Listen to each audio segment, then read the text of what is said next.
Hello, and welcome to Millennial Anti-Terrorizers. And today we're going to be talking about multiple subjects. We're going to be talking about the military saving money by downsizing. And today just so happens to be January 10th. And today at 10 a.m. on Pacific time, my battalion, 1st Battalion, 4th Marine Regiment, is being deactivated.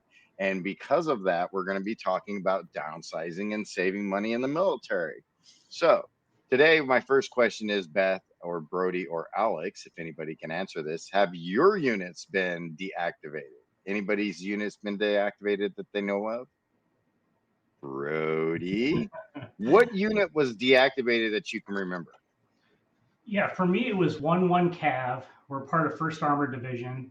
We were based out of Büdingen, Germany. And in 2007, I think it was June of 2007, they were deactivated. It was part of that whole political push to get all the army bases out of Germany. So our unit got closed down. I learned in like 2012 it actually got reactivated in Fort Bliss, Texas, and they are no longer a combat unit. They're I don't know how to put it, like they test like new stuff that the Army has, like hover tanks, for example.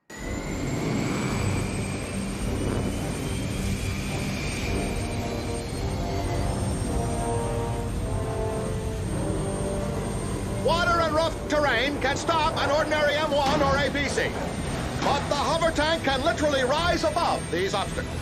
And that is the capability we will show you here today. Hover tank, you are looking good. Hover tank, fire when ready. Hooah!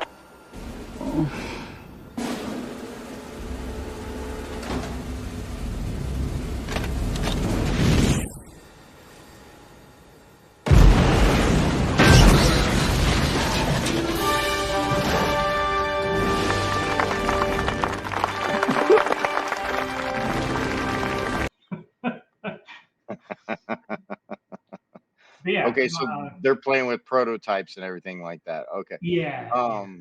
With my unit, this is actually its third time it's been deactivated.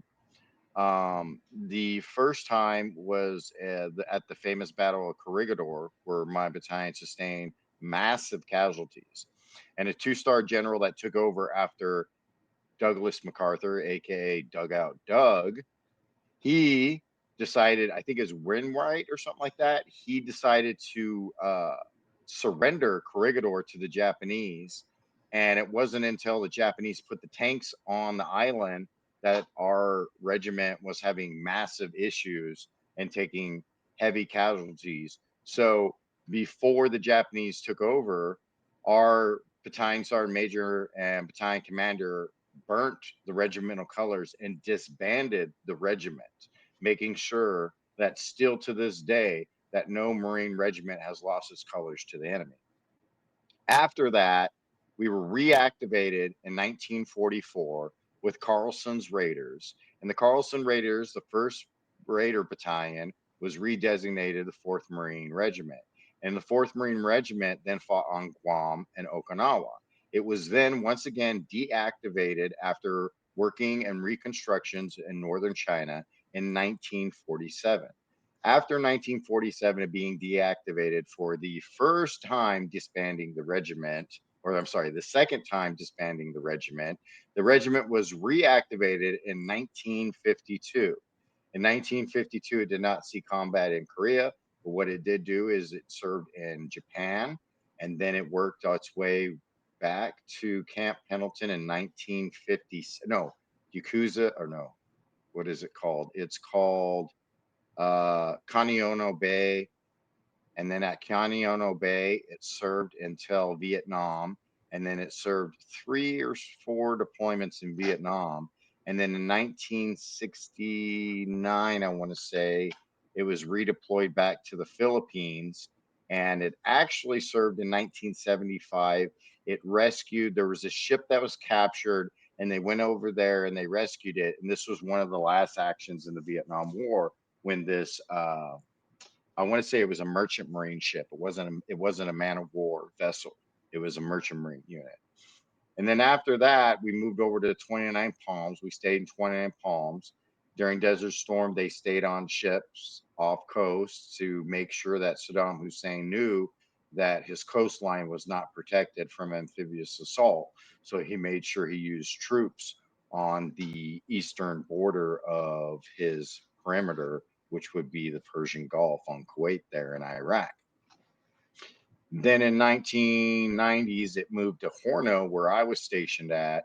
And at Camp Horno, we did Marine Expeditionary Units. We were a Fleet Marine Force, a battalion landing team.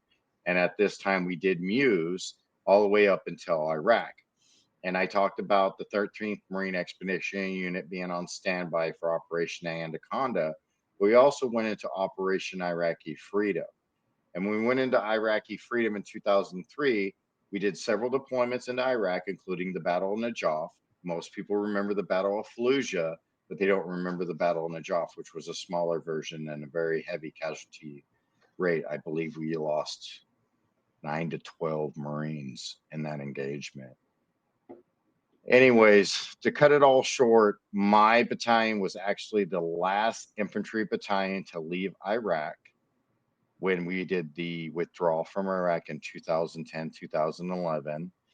So my battalion had a lot of nicknames also. We were known as the Horse Marines, the China Marines, the Yellow Legs. Our motto was whatever it takes. And because we were in China, we have a dragon that's around a Fairbane or a Fairbane fighting knife. It was from a Captain Fairbane that was in Shanghai at the time, and he invented the knife, and that was actually one of the knives that they used in the British in World War II for their SAS and their special forces elements. It was kind of like a dagger. So my battalion is now being disbanded.